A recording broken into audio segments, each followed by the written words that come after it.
"It's just another one of your pathetic little events." My mother said it so casually that I almost laughed. "Hayden has his senior day game this Saturday. Real family comes first."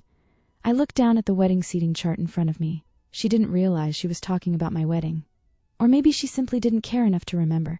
I didn't correct her. I just said, "Okay, skip it," and hung up.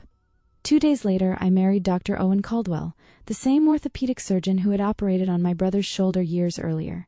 My mother skipped my wedding to watch my brother's baseball game.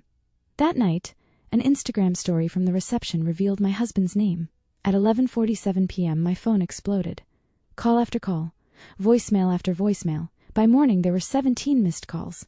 My mother wasn't calling to apologize. She was panicking. One voicemail caught my attention. "Please tell me Owen hasn't looked at Hayden's records." That sentence changed everything. A few days later, I visited my father. He pulled out a thick brown folder he had been keeping for years. Inside were documents I had never seen before, loan papers with my name on them, insurance policies I never opened, financial records connected to my brother. Then I found the truth. After my brother's surgery, thousands of dollars had been claimed for physical therapy sessions he never attended.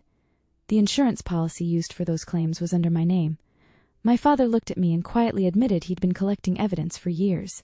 He hadn't left my mother because of one argument. He left because he discovered years of deception. For years, I had been the responsible daughter, the backup plan, the one expected to carry everyone else's mistakes. A month later, I met my mother at a coffee shop. I laid every document on the table, the loans, the insurance records, the fraudulent accounts, everything. For the first time in my life, she had no explanation. No excuse, no defense. Finally, she looked at me and said, "I'm your mother." I looked right back at her. "And I'm your daughter." That didn't stop any of this. Then I stood up and walked away.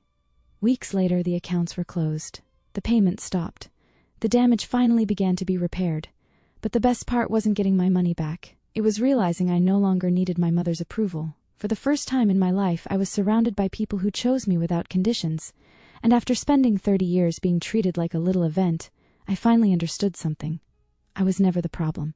I was just the one who finally stopped accepting it.